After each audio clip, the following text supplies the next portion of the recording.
UGC net का air circulation आज हम पढ़ रहे हैं। एयर सर्कुलेशन में सबसे ज़्यादा मुसीबत यह होती है समझना कि हमारा जो ग्लोब है, ठीक है, वह एक पिंड के समान एक ऐसे स्पेस में तैर रहा है और वह 3D में अगर उसको हम देखें तो पृथ्वी के चारों तरफ या तो जल है और या तो स्थल है। मतलब जल भी है, स्थल भी है, और स्थलों पर मानव निवास करते हैं और जल में भी जीव जंतु निवास करते हैं। लेकिन हम अगर एयर के बारे में पढ़ रहे हैं, लेकिन हम कितनी प्रकार की हवाओं को देख सकते हैं, यह सब चीजें आज हम देखेंगे और एग्जाम में भी यही सब चीजें आती भी हैं। देखिए, ज्योग्राफी का कोई भी टॉपिक हो, सबसे ज्यादा मुसीबत कहाँ आती है? जब स्टूडेंट पूछते नहीं हैं।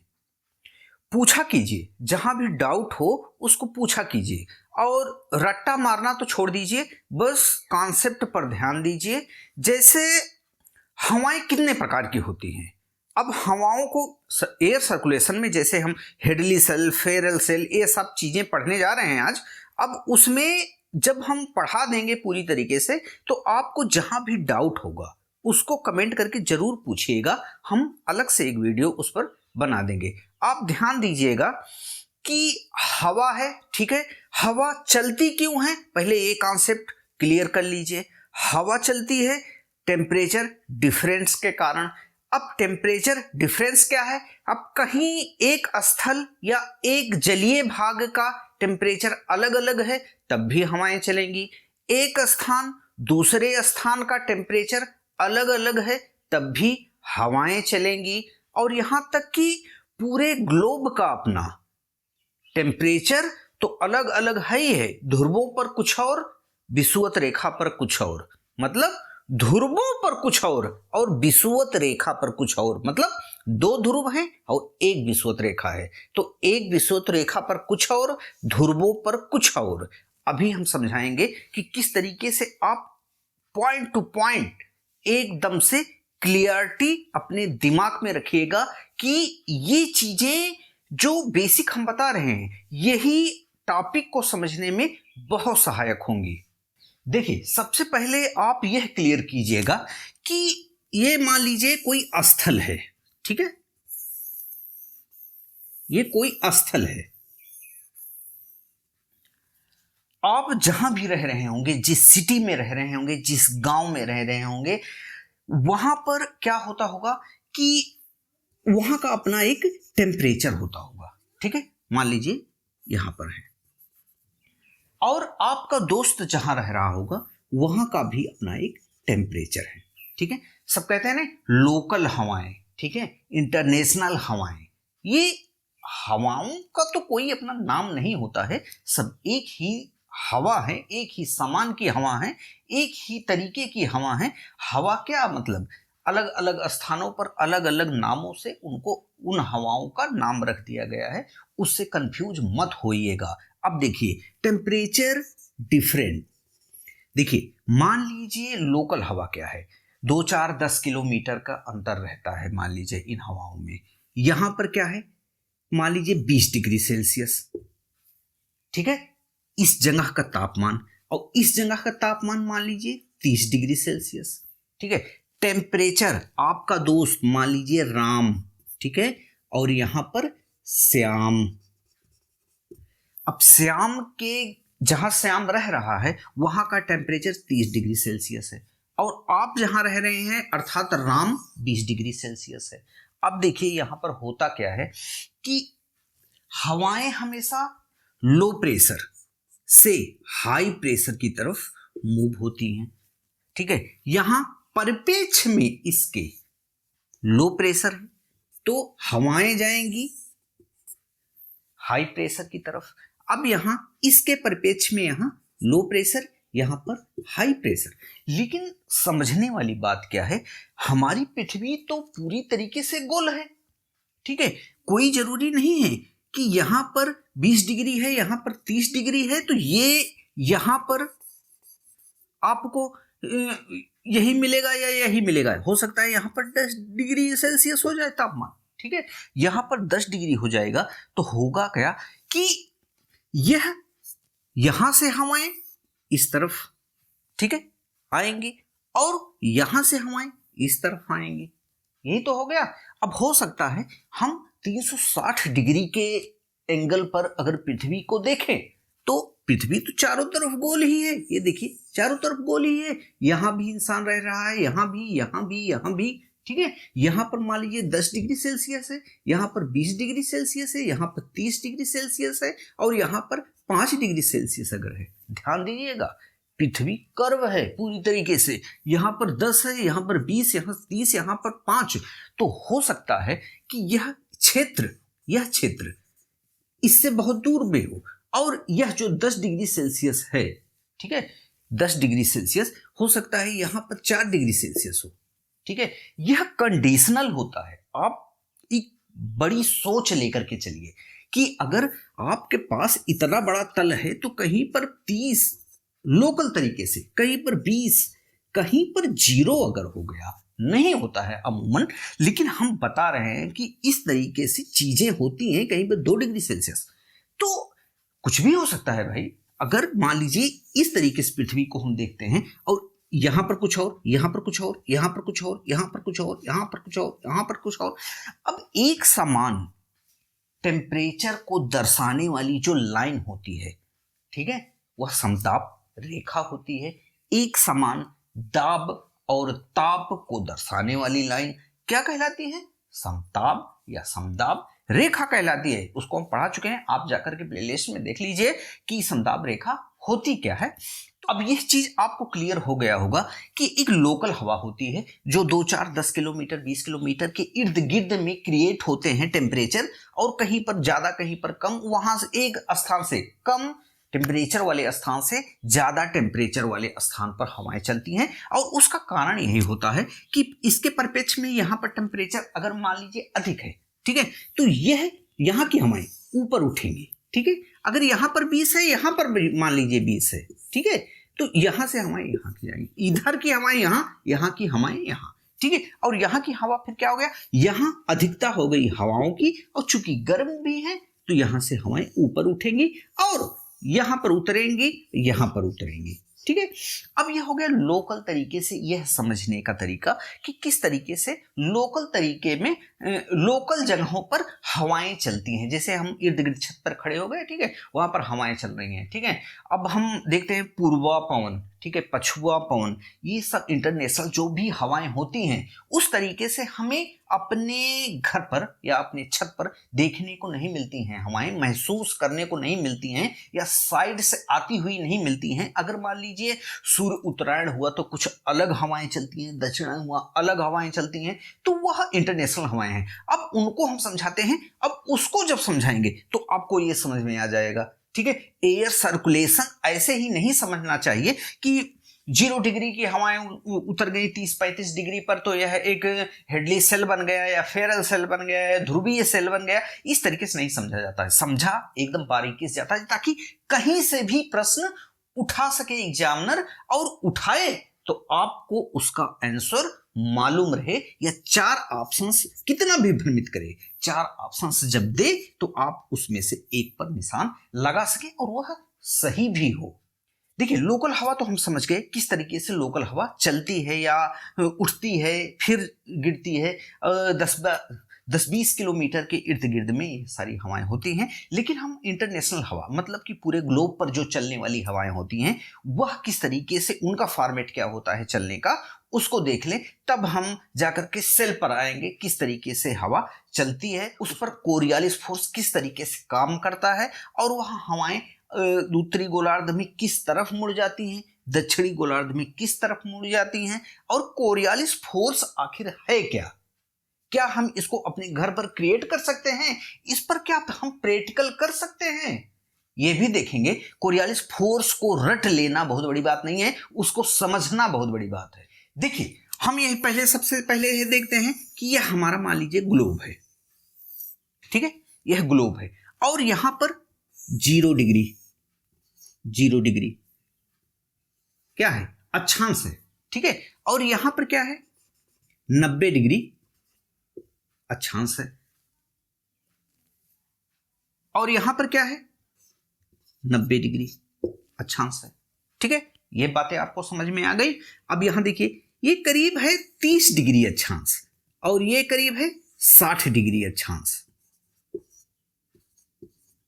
यह भी है करीब 30 डिग्री अक्षांश, यह भी है 60 डिग्री अक्षांश। चीजों को समझते रहिए। देखिए यह पूरा ग्लोब है और ये काल्पनिक रेखाएं हैं जो कि हम मानव के द्वारा चीजों को मैनेज करने के लिए, चाहे वो टेम्परेचर हो, इंसान की स्थिति हो, जगह की स्थिति हो, और सूर्य का अपना उत्तरायण और दक्षिणायन की जो प्रक्रिया होती है उसको समझने के लिए इन अक्षांशों का उपयोग किया जाता है।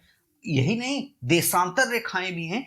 अक्षांश देशांतर, इसको हम बहुत अच्छे तरीके से पढ़ाए हैं। आप प्ले लिस्ट पे जाइए, वहां पर देख लीजिए अक्षांश क्या है और देशांतर क्या है। तो सबसे पहले हम अपने सूर्य की स्थिति को जान लें। देखिए सूर्य करीब 0 डिग्री से 23.5 डिग्री, मतलब करीब मान के चलिए ये, ठीक है, और इधर मान के चलिए ये, ठीक है। तो 23.5 डिग्री सूर्य चमकता है। ठीक है, चमकना का भी अर्थ भी हम बता रहे हैं। बहुत लोग कंफ्यूज हो जाते हैं इन सब चीजों से, ठीक है, कि कंफ्यूज मत होइएगा। हमारी पृथ्वी 23.5 डिग्री अपने अक्षांश पे झुकी है। मानते हैं कि कई लोग ऐसा मानते होंगे कि यह झुकना क्या है।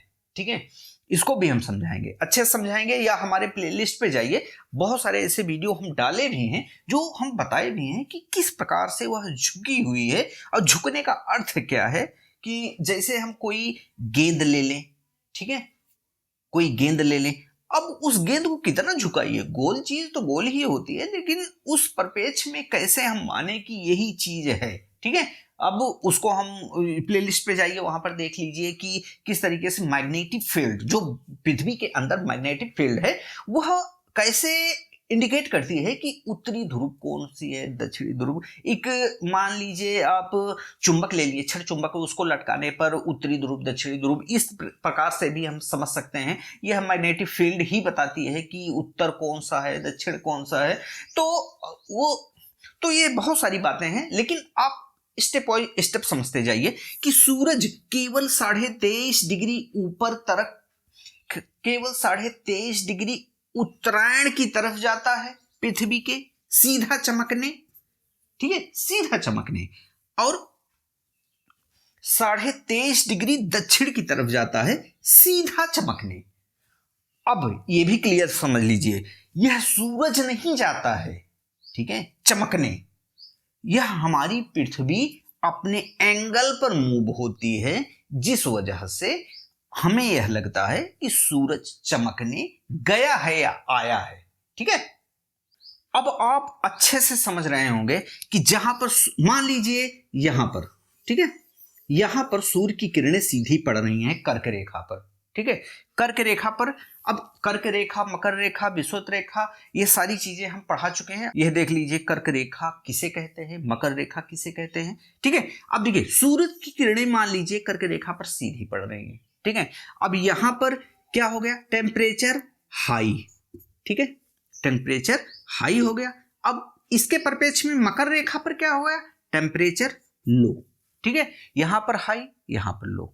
देखिए सबसे पहले हम मान लेते हैं कि यह सूरज कर्क रेखा पर चमक रहा है, तो कर्क रेखा पर जब चमकेगा तो यहां पर टेम्परेचर हाई होगा, टेम्परेचर हाई होगा और प्रेशर लो हो जाएगा, और यहां टेम्परेचर लो होगा और प्रेशर हाई हो जाएगा। मतलब टेम्परेचर क्या हो गया, यहां पर एकदम से लो हो गया, लेकिन प्रेशर यहां पर हाई हो गया। यह उल्टा होता है, जहां पर टेम्परेचर लो होगा वहां प्रेशर हाई होगा। अब यह कैसे, इसको भी जान लीजिए। देखिए यहां पर है, ठीक है, एक मान लीजिए कोई बर्तन है, यहां पर हम बर्नल जला देते हैं दो तरफ। ठीक है, यह बर्नल बंद है, यह बर्नल चालू है, तो यहां पर टेम्परेचर क्या हो गया, हाई, लेकिन प्रेशर लो। ठीक है, यहां पर क्या हो गया, टेम्परेचर इसके परिपेक्ष में लो और प्रेशर क्या हो गया, हाई।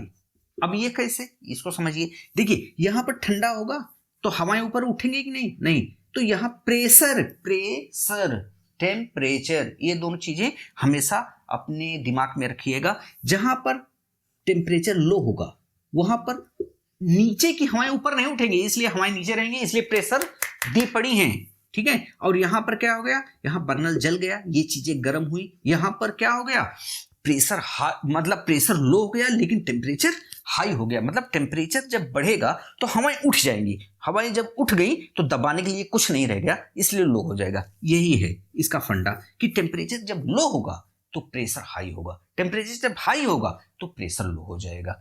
अब ये चीजें हमेशा अपने दिमाग में रखिएगा, उसी बेस पर ये पूरा चैप्टर होगा कि जहां टेम्परेचर लो वहां प्रेशर क्या हो गया, हाई, और जहां पर टेम्परेचर हाई वहां प्रेशर लो। अब यह देखिए यहां तक तो सूरज जा रहा है, ये तो स्वाभाविक सी बात है, यहां पर बर्फ जमेगी, ठीक है। टेम्परेचर लो, यहां पर टेम्परेचर लो, अब इसके परिप्रेक्ष्य में यहां पर प्रेशर क्या हो गया, हाई, ठीक है। यहां पर प्रेशर हाई, ध्रुवों पर प्रेशर हाई। अब यहां पर प्रेशर, टेम्परेचर क्या हो गया, टेम्परेचर हाई और प्रेशर लो। साधारणतः आप यह देख रहे होंगे कि हाई प्रेशर से लो प्रेशर हवाएं चलती हैं, ठीक है, 0 डिग्री तक। अब यह किन किन स्टेज से होकर चलती हैं, इनके चलने का तरीका क्या है, कितनी जगह हवाएं उठ रही हैं, कितनी जगह हवाएं बैठ रही हैं, अब इन्हीं सब के अध्ययन को एयर सर्कुलेशन के नाम से जाना जाता है। वायुमंडलीय परिसंचरण तंत्र, ठीक है, वायुमंडलीय परिसंचरण तंत्र, जो कि आपके एग्जाम में निबंध में भी लिखने को आता है, और यहां से प्रश्न आपके 4-4 ऑप्शन को बहुविकल्पीय रूप में नेट में पूछे भी जाते हैं या किसी भी एग्जाम में पूछे जाते हैं। लेकिन याद रखिएगा एकदम घोल कर पिला देंगे, जो चैप्टर पढ़ाएंगे उसका बेसिक निचोड़ कर पढ़ा देंगे, और वही मेन है। कितना भी अच्छा कोई पढ़ाए कोई मतलब नहीं है, लेकिन जो पढ़ाए उसको बारीकी से दे दे, यही सबसे अच्छी कला होती है और सबसे बेहतर कला होती है, और यही सबसे अच्छा ज्ञान होता है आपके लिए, ठीक है। इसको समझते रहिएगा। अब यहां पर स्वाभाविक सी बात है, जितना हम बताए अभी लोकल विंड में कि जहां टेम्परेचर हाई होगा वहां पर प्रेशर कम हो जाएगा, जिस वजह से हवाएं ऊपर उठेंगी और वहां पर हवा की कमी हो जाएगी, तो उसके परिप्रेक्ष्य में जहां पर हाई होगा वहां से हवाएं जमीनी तौर से चली आएंगी। और क्या हो गया, यहां पर हाई हुआ, ठीक है, प्रेशर हाई, क्योंकि सूरज है भाई, यहां पर प्रेशर हाई, तो हवाएं ऊपर की तरफ उठेंगी, ऊपर की तरफ उठेंगी तो जमीनी तौर से यहां की हवा यहां आ जाएगी, ठीक है। यही है फंडा। लेकिन अब यहां से यहां तक आने में कई सेल का निर्माण होता है, और कैसे होता है, क्यों होता है, कहां कहां होता है, यह सब प्रश्न के तौर पर आपके एग्जामिनेशन में पूछे जाते हैं, बस उनको हम अब जानेंगे। अब चूंकि हम जैसा कि जानते हैं कि यह जो हमारा ग्लोब है, ठीक है, यहां पर 5 डिग्री, 0 डिग्री से 5 डिग्री जो होता है, यहां पर वर्ष भर एक समान टेम्परेचर रहता है। मतलब पूरा हाई टेम्परेचर लो प्रेशर हमेशा विद्यमान रहता है यहां पर, ठीक है। और इसी वजह से यहां पर हवाएं गर्म होकर के ऊपर की तरफ उठती हैं। अब अगर यहां की हवाएं ऊपर की तरफ उठेंगी तो यहां पर हवा से ही तो दाब बनता है, तो हवाएं जब उठ ही गई तब यहां पर दाब कम हो गया, इसलिए लो प्रेशर यहां पर कायम रहता है वर्ष भर। और इसकी 1-2 वजहें और हैं। एक वजह और मान लीजिए कि जो पृथ्वी है गोल है, नाच रही है, ठीक है। अब जब केंद्रापसारी बल तो लगेगा ही, आप फिजिक्स में जाकर के देख लीजिएगा केंद्रापसारी बल होता क्या है। तो यहां पर जब ये चीज नाच रही है, पृथ्वी ना घूम रही है अपने स्थान पर, अब यहां से चीजें फेंकेगी पृथ्वी, बीच के स्थान से चीजों को अपने पास से हटाएगी, उसी को कहते हैं केंद्रापसारी बल। तो यहां पर जब फेंक भी रही है तो यह भी एक सपोर्ट मिल जाता है हवाओं का ऊपर उठने के लिए। तो इसीलिए यहां पर जो हवाएं ऊपर उठती हैं, यहां पर जो हवाएं उठती हैं, तो ये ज्यादा ऊंचाई तक जाती हैं, बल्कि ये कम ऊंचाई तक जाती हैं। फिलहाल इन सब चीजों का कोई अर्थ नहीं है ये सेल्स पढ़ने में या इन हवाओं को पढ़ने में। लेकिन हाँ, इतना जरूर समझ लीजिए, कभी एग्जाम में पूछा जा सकता है कि केंद्र अपसारी बल क्या बढ़ावा देता है, क्या बढ़ावा देता है ध्रुवीय या विषुवत रेखीय हवाओं का ऊपर उठने में। तो जी हाँ, यह केंद्र अपसारी बल जरूर इसमें सहायता करता है जब यह हवाएं ऊपर उठती हैं। सबसे पहले अब हम इसमें यह जानेंगे कि यह जो 30 से 35 के बीच में, ठीक है, 30 से 35 के बीच में जो बेल्ट पाई जाती है, जो बेल्ट पाई जाती है उसका नाम सब ट्रॉपिकल हाई प्रेशर बेल्ट है। उसके बाद जो 60 से 65 डिग्री के बीच में जो बेल्ट पाई जाती है उसका नाम है सब पोलर लो प्रेशर बेल्ट। ठीक है, इन दोनों में अंतर पहले समझ लीजिएगा कि यह दोनों में अंतर क्या है। यह इससे रिलेट करता है, ठीक है, इससे रिलेट करता है। तो यहां पर क्या है, हवाएं यहां से उठी, यहां से उतरी, तो यहां पर हाई प्रेशर बेल्ट का निर्माण हो गया, ठीक है। लेकिन रिलेट इससे करती है, ठीक है, यहां से रिलेट करती है।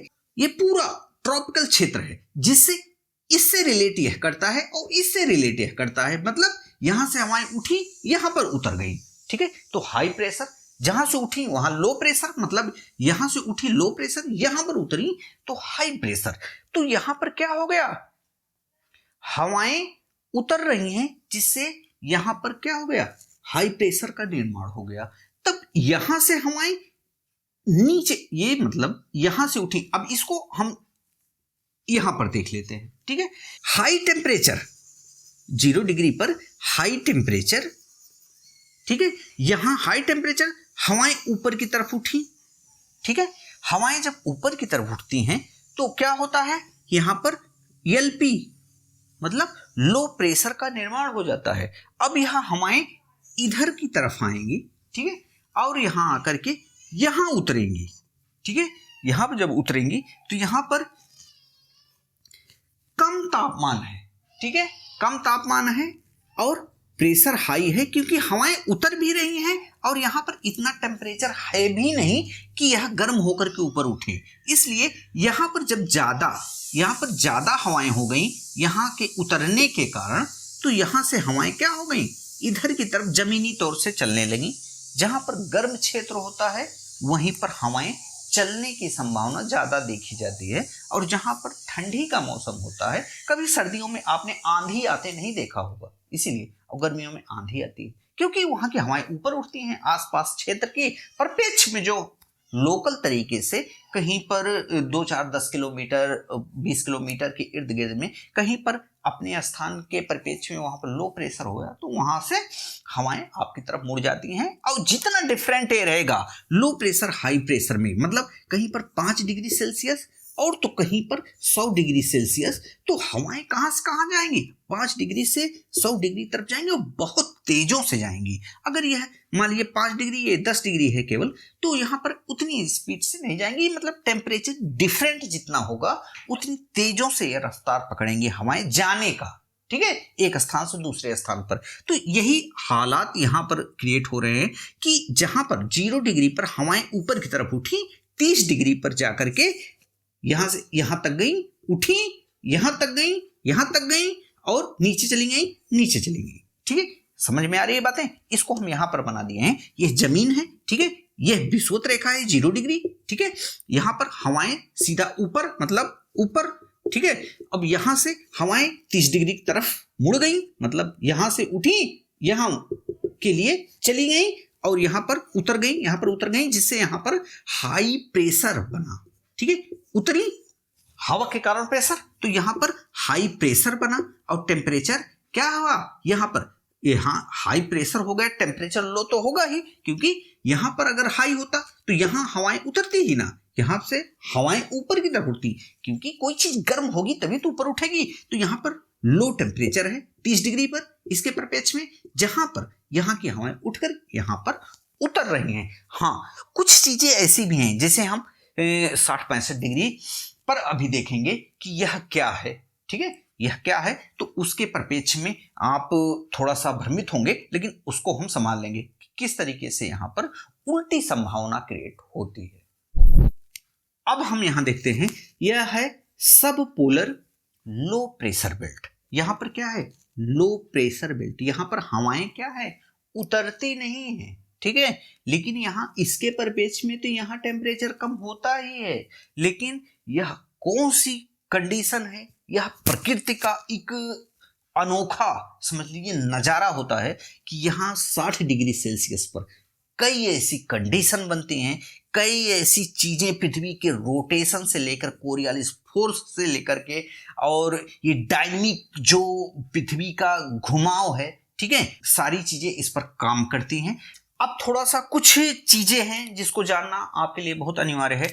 जैसे 0 डिग्री पर हवाएं संवहन के माध्यम से ऊपर उठते। संवहन क्या है कि हवाओं के माध्यम से जो उसमें टेम्परेचर होता है, टेम्परेचर संवहन के एक कण से दूसरे कण में शामिल होकर की कोई चीज जब जाती है एक स्थान से दूसरे स्थान पर, उसी को ही संवहन कहते हैं। आप संवहन पर देख भी लीजिएगा कुछ टॉपिक कि संवहन कहते हैं, फिजिक्स का टॉपिक है। और उसके बाद देखिए, यहाँ हवाएं संवहन के माध्यम से 11-12 किलोमीटर क्षोभ सीमा तक जाती हैं। क्षोभ सीमा क्या है, जितनी भी लेयर हैं पढ़ा चुके हैं, आप जाकर प्लेलिस्ट पे देख लीजिए। क्षोभ सीमा तक जाती हैं, क्षोभ सीमा से होकर के 30-35 डिग्री सेल्सियस पर जाती हैं। मतलब क्षोभ सीमा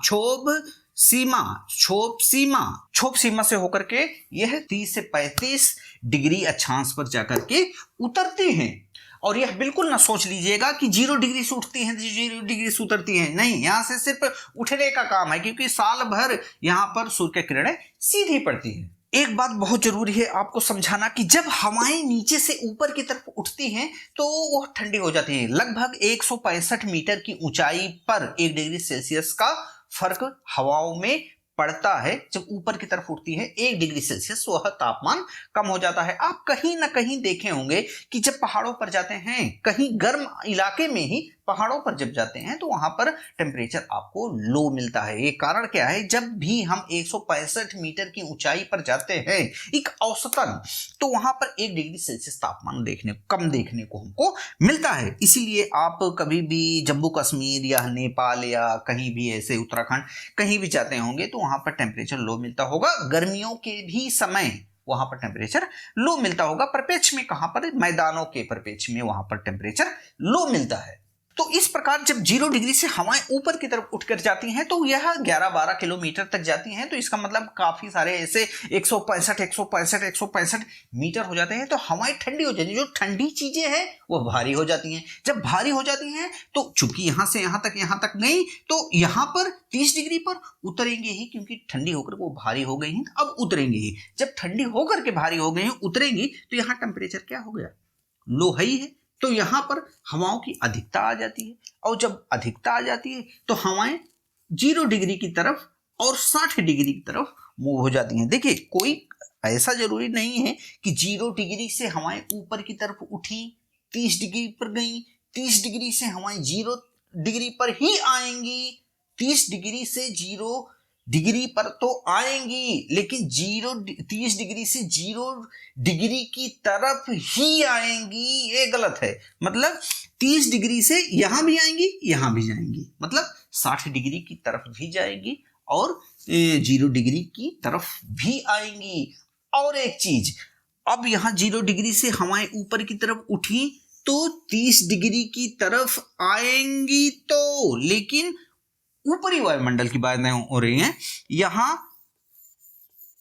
दोनों तरफ, मतलब 0 डिग्री से दक्षिणी गोलार्ध की 30 डिग्री और उत्तरी गोलार्ध की 30 डिग्री उठ करके आधी हवाएं इधर, आधी हवाएं इधर, मतलब ये हवाएं आधी इधर आ जाती हैं। जैसे इधर गई ना, और इसे इधर भी आ जाएंगी, इधर भी आएंगी, इधर भी जाएंगी, इधर भी उतरेंगी, इधर भी उतरेंगी। मतलब यहां से हवाएं उठी 0 डिग्री से 30 डिग्री उत्तरी गोलार्ध, 30 डिग्री दक्षिणी गोलार्ध पर आकर के उतरती हैं। और जब यह 30 डिग्री दक्षिणी उत्तरी गोलार्ध पर उतरेंगी, यहां से हवाएं फिर से 0 डिग्री तरफ, यहां उत्तरी गोलार्ध की 30 डिग्री हवाएं जमीनी तौर से 0 डिग्री की तरफ, और दक्षिणी गोलार्ध की 30 डिग्री की हवाएं 0 डिग्री की तरफ, ठीक है। लेकिन केवल 0 डिग्री पर ही नहीं, इधर 60 डिग्री भी, इधर 60 डिग्री भी। अब देखिए यह समझना बहुत जरूरी है। मान लीजिए एक लाइन है, ठीक है, यह क्या है 0 डिग्री, ठीक है, 0 डिग्री है, और यहां पर क्या है 30 डिग्री, ठीक है, यह नॉर्थ पोल, यह नॉर्थ पोल की साइड में है और यह 30 डिग्री साउथ पोल की साइड में है। मतलब यह उत्तरी गोलार्ध पे 30 डिग्री है, यह दक्षिणी गोलार्ध का 30 डिग्री है। अब देखिए 0 डिग्री से हवाएं ऊपर की तरफ जब उठती हैं, ठीक है, यह आधी तो चली जाएंगी उत्तरी गोलार्ध के 30 डिग्री की तरफ और आधी चली जाएंगी दक्षिणी गोलार्ध के 30 डिग्री की तरफ। मतलब जमीन से वायुमंडलीय में जो हवाएं यहां से उठ रही हैं वह आधी वायुमंडल के ही थ्रू 30 डिग्री उत्तरी गोलार्ध की ओर चली जाती हैं और 30 डिग्री दक्षिणी गोलार्ध की ओर चली जाती हैं। और यहां पर जब यह उतरती हैं तो यहां पर हवाओं की अधिकता होती है, फिर 30 डिग्री से जमीनी तौर पर 0 डिग्री की तरफ हवाएं यहां से यहां आती हैं। तो यह जब उठी, यह भी नॉर्थ पोल 30 डिग्री की तरफ गई और यहां से जब नीचे की तरफ उतरी तो यहां पर हवाओं की अधिकता हो जाती है और यह हवाएं 0 डिग्री की तरफ आ जाती हैं। मतलब 0 डिग्री की तरफ उत्तरी गोलार्ध की 30 डिग्री की हवाएं आती हैं और 0 डिग्री की तरफ दक्षिणी गोलार्ध की 30 डिग्री की हवाएं जमीनी तौर पर आती हैं, लेकिन वायुमंडलीय तौर पर हटती हैं। बात को समझिएगा, 0 डिग्री के लगभग 11 से 14 किलोमीटर 13 किलोमीटर की ऊंचाई तक ये जाएंगी, ठीक है। ये जाने के बाद यहां से दोनों गोलार्धों में, उत्तरी और दक्षिणी दोनों गोलार्धों में बट जाएंगी। मतलब 0 डिग्री के जमीन पर आएंगी दोनों गोलार्धों की 30 डिग्री हवाएं और 0 डिग्री पर आसमान पर जाने पर वहां से हवाएं जाएंगी कहां पर 30 डिग्री पर, ठीक है। इस कारण से इक्सेल का निर्माण हुआ, ठीक है, इक्सेल का निर्माण हुआ और यह दोनों गोलार्धों में हुआ भाई, ठीक है। लेकिन यहां इनकी प्रक्रिया, इनकी क्रिया विधि, ठीक है, सेम है, जिससे इनको इक्सेल का नाम दिया गया, ठीक है। ये सेल ही तो है, इक्सेल बना, ठीक है, जो कि अनवरत रूप से साल भर इनको फॉलो करके मौसम बना रहता है एक समान और यह चीजें होती रहती हैं, बनती रहती हैं, बिगड़ती रहती हैं, बनती रहती हैं। तो इस सेल का नाम जो है हेडली सेल या ट्रॉपिकल सेल भी कहा जाता है, रखा गया है।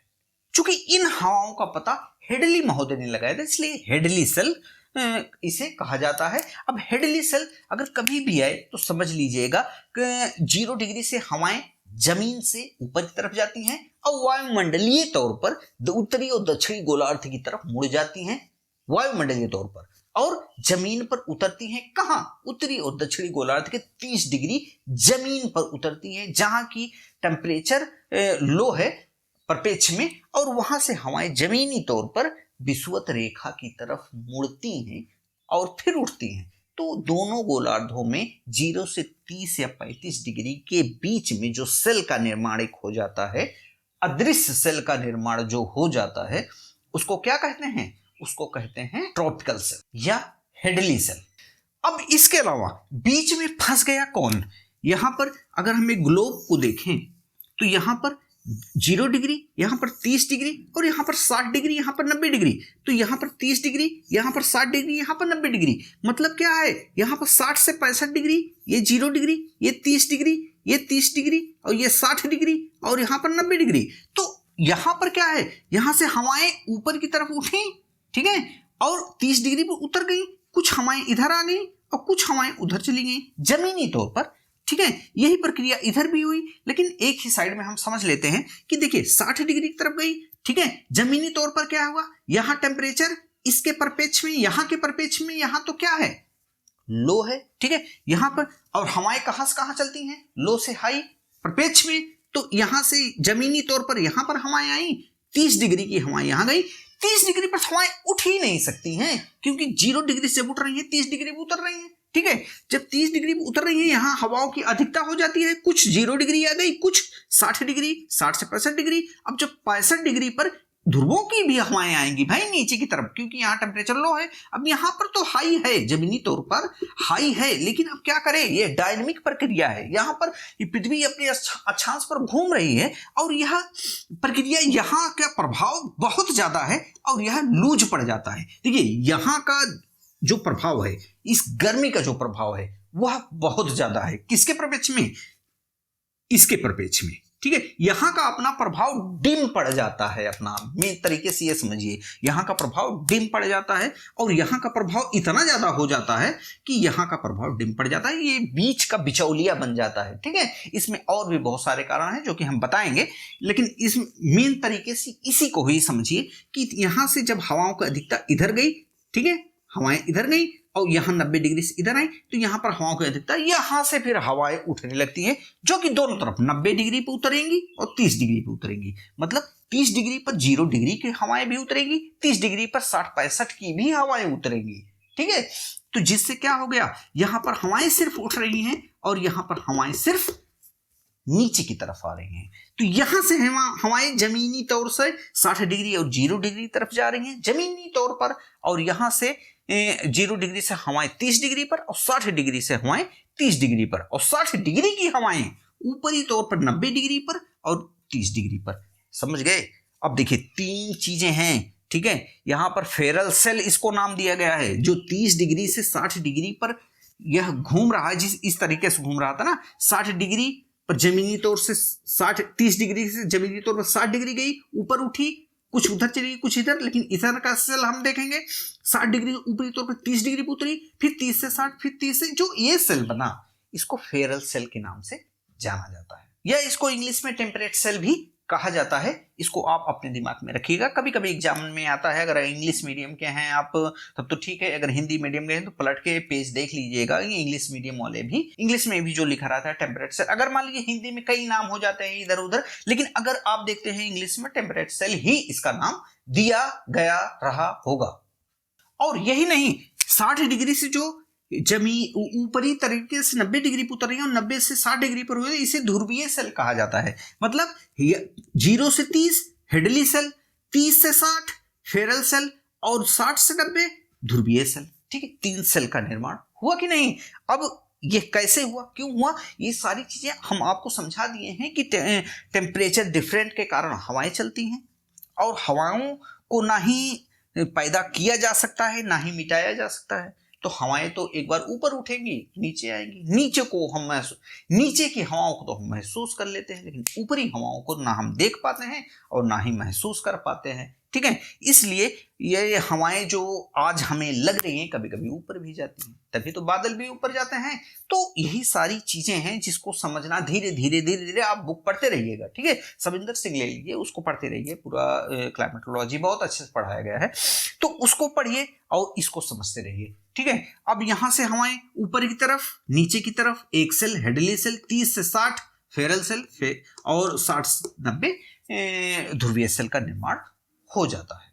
एक चीज और है जो कि हमेशा एग्जामिनेशन में पूछा जाता है कि ये जो यहाँ की हवाएं उठती हैं ये थर्मल का कारण होता है। मतलब यहाँ पर जब हवाएं गर्म हो जाती हैं तब ऊपर की तरफ उठती हैं, तो ये थर्मल का कारण है। ये डायनेमिक दोनों हैं, ठीक है। हमेशा ध्यान दीजिए, पृथ्वी के घूर्णन वगैरह के कारण यहाँ पर हवाओं का जो आदान प्रदान होता है ये डायनेमिक कारण है। 60 डिग्री 30 डिग्री, हमेशा याद रखिएगा कि 30 डिग्री और 60 डिग्री ये डायनेमिक कारण है, यहाँ के हवाओं को उतरने का, बैठने का, बहने का। और यहाँ पर क्या है, थर्मल कारण है, जो हवाएं हैं। अब देखिए इसको भी हम बहुत विस्तार से समझा सकते हैं, लेकिन अभी रुक जाइए, ठीक है। आप इसको पहले ये सर्कुलेशन को पूरा करिए, इसको हम धीरे धीरे पूरे अच्छे तरीके से समझाएंगे। ये डायनेमिक कारण क्या है, क्यों होता है डायनेमिक कारण, और यहाँ थर्मल क्यों होता है। थर्मल यहाँ पर जो कि जान रहे हैं कि पृथ्वी के घूर्णन से डायनेमिक हो जाता है, और यहाँ पर सूर्य के किरणों के जो प्रभाव है वहाँ थर्मल हो जाता है। लेकिन इसको बहुत छोटा सा ही है, लेकिन इसको अच्छे से समझा देंगे। बस इतना ही आप जानिए, एग्जामिनेशन में जो पूछा जाता है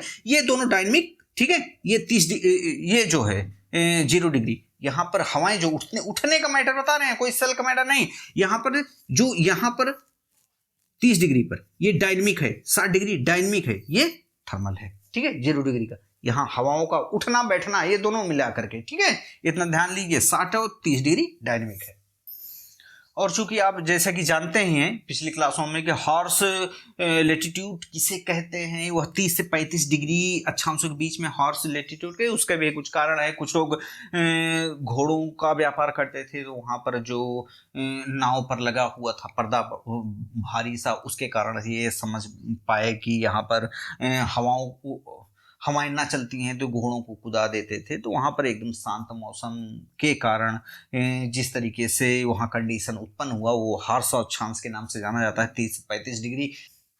अब यहाँ पर हम कुछ चीज़ें जान लेते हैं, जैसे ITCZ इंटरट्रॉपिकल कन्वर्जेंस जोन, ठीक है, यह ITCZ है। देखिए ITCZ का निर्माण 0 डिग्री के 5 डिग्री ऊपर 5 डिग्री नीचे, मतलब 0 डिग्री के 5 डिग्री उत्तरी गोलार्ध और 5 डिग्री दक्षिणी गोलार्ध के मध्य होता है, ठीक है, जहां पर व्यापारिक हवाएं आकर के मिलती हैं। ट्रेड विंड जहां पर आकर के, इंटरनेशनल जो हवाएं होती हैं वह जहां पर आकर के मिलती है, यही है ITCZ, ठीक है।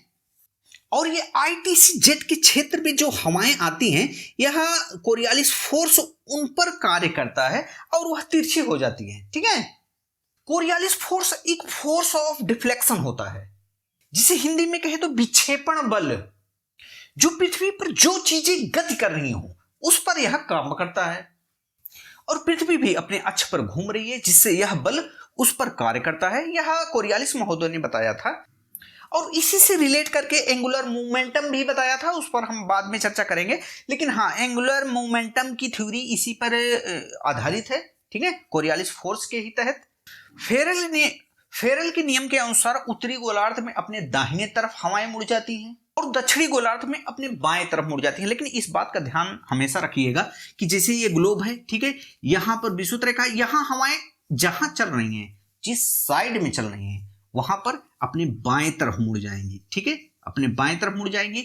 और उत्तरी गोलार्ध में जो हवाएं चल रही हैं वह अपने दाएं तरफ मुड़ जाएंगी। और ये मान लीजिए यहां से जाते हुए अपने बाएं तरफ मुड़ जाएगी, ठीक है, तीर बना रहे हैं, और यहां से आते वक्त अपने दाएं तरफ मुड़ जाएगी, ठीक है। हवाओं जो मतलब कि जो चीजें चल रही हों और जिस साइड में चल रही हों, उत्तरी गोलार्ध में मान लीजिए ये चल रही है, तो मान लीजिए, सुनिए, आप बताइएगा, यहां से लेकर के यहां तक एक हवा चल रही है। अब यह उत्तरी गोलार्ध में है, ठीक है, उत्तरी नॉर्थ साइड में है। अब ये किस साइड में मुड़ेगी? ये जा रही है तो अपने दाहिने तरफ मुड़ेगी, मतलब यह मुड़ेगी ईस्ट साइड में। अगर मान लीजिए यह हम साउथ, यह पृथ्वी का दक्षिणतम भाग है, मतलब दक्षिणी भाग है। अब यहां पर कोई हवा चल रही है तो किस साइड में चलेगी? अगर चल रही है तो यह मुड़ेगी किस साइड में? अपने बाएं तरफ मुड़ेगी, मतलब लेफ्ट साइड, अपने लेफ्ट साइड मुड़ेगी। तो मतलब यह किस साइड में मुड़ेगी? ऐसे मुड़ेगी। अब बात ये समझ में आ गई। लेकिन ये नहीं, जिस साइड में चल रही हूं, मतलब इधर चल रही हो तो इधर, अगर मान लीजिए दक्षिणी गोलार्ध में ही है, दक्षिणी गोलार्ध में ये ऐसे चल रही है हवा, तो अब किस साइड मुड़ेगी? तो चल रही है तो अपने बाएं ही मुड़ेगी भाई। तो बाएं, ये चल रही है तो बाएं मुड़ जाओ, क्या दिक्कत है, ठीक है। लेकिन जहां चल रही है वहां से मुड़ेगी। अब कोई भी हवा मुड़ेगी, कोई भी हवा चलेगी, लेकिन जहां से जहां की तरफ जा रही है उसी साइड में दाएं बाएं होगा। ये नहीं कि कहीं की हवाएं कहीं मुड़ा दीजिए, उसका कुछ कंफ्यूजन होता है। हम समझाएंगे अभी, हवाओं को जब बताने लगेंगे उसको समझाएंगे किस साइड से किस साइड में हवाएं जब जाती हैं तो दाहिना साइड उसका कैसा इंडिकेट किया जाता है, बायां साइड कैसे। सबसे ज्यादा प्रॉब्लम यहाँ पर ही हो जाती है। छोटे छोटे टॉपिक में ही तो प्रॉब्लम होती है और बड़े टॉपिक में प्रॉब्लम नहीं होती है। बड़ी चीजों को समझा भी नहीं जाता है। आजकल के जो एग्जामिनेशन है उसमें जो पूछा जाता है, छोटी छोटी चीजों को आप अगर क्लियर कर लीजिए, बड़ी चीजें तो आ ही जाएंगी। चूंकि आप ये तो जान गए हैं, ये डोल ड्रम जो है ना, मतलब कि 5 डिग्री यहाँ पर वर्ष भर सूर्य की किरणें सीधी पड़ती हैं, ठीक है। यहाँ बहुत शांत क्षेत्र होता है। यहाँ पर दोनों व्यापारिक हवाएं जो दोनों गोलार्धों की हैं आकर के टकराती हैं, तो यह बहुत शांत क्षेत्र होता है। यहाँ पर कभी चक्रवात का निर्माण नहीं होता है, ठीक ठीक है, हमेशा ये प्रश्न पूछा जाता है कि डोलड्रम मतलब विषुवत रेखा से 5-5 डिग्री इधर उधर का जो डोलड्रम का क्षेत्र है, यहाँ पर चक्रवात का निर्माण क्या हो सकता है या नहीं हो सकता है, या किसी तरीके से चक्रवात इसमें डाल देगा एग्जामिनर कि आप बताइए, आप जानते हैं कि नहीं डोलड्रम में चक्रवात का निर्माण होगा कि नहीं, क्योंकि बहुत शांत क्षेत्र है। ठीक है, एक चीज और हमेशा पूछा जाता है कि दक्षिणी गोलार्ध में जब 30-35 डिग्री से 40 डिग्री की तरफ हवाएं जाती हैं तो वह बहुत शोर करती हैं, जिसे चीखता चालीसा भी कहा जाता है। 50 डिग्री पर चीखता पचासा और 60 डिग्री पर चीखता साठा, मतलब 40 डिग्री पर चीखता चालीसा, 50 डिग्री पर चीखता पचासा और 60 डिग्री पर चीखता साठा के नाम से भी जाना जाता है इन हवाओं का। लेकिन दक्षिणी गोलार्ध में 40 से लेकर 60 के बीच में यह सारे चीजें हैं। 30 से 35 के 40 के बीच में जो हवाएं आती हैं 40 पर तो चीखता चालीसा, और 40 से 50 की तरफ जो हवाएं जाती हैं वो जो शोर करती हैं चीखता पचासा।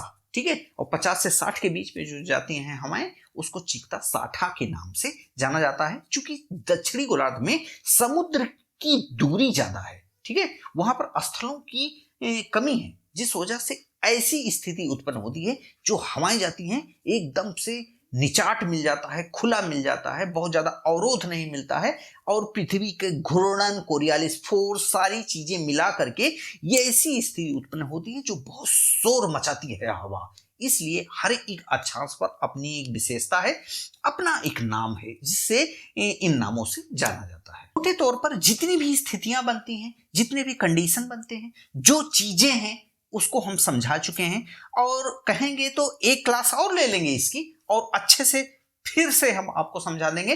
आप कमेंट करके जरूर बताइएगा कि क्या इस पर और वीडियो बनना जरूरी है, और जो चीजें ना समझ में आई हों उसको हम समझा दें। जितनी चीजें आपको समझाए हैं उस पर तो आप एक 300, 350, 500 शब्दों का निबंध लिख दें। ठीक है, और जो चीजें हम समझा दिए हैं अगर आप दिमाग लगाएंगे तो कोई भी प्रश्न ऐसा नहीं होगा, इससे बचेगा। ठीक है, और कुछ ऐसे मिसलेनियस प्रश्न होते हैं जिनको हम आप बुक पढ़ेंगे, बुक में बहुत सारी ऐसी चीजें देंगे, लेकिन स्थितियां समझ लेंगे। देखिए, टीचर वो चीजों को बताएगा जिन चीजों को किताब नहीं बता पाएगी, ठीक है, या बताएगी आप किताब आपको समझा नहीं पाएगी, या आप किताब को पढ़ के समझ नहीं पाएंगे। अब आप किताब पढ़िए, इस लेक्चर को देखने के बाद किताब पढ़िए, अच्छे से पूरी चीजें आपके समझ में जरूर आएंगी। ठीक है, मिलते हैं नेक्स्ट वीडियो में, तब तक लिए जय हिंद, जय भारत।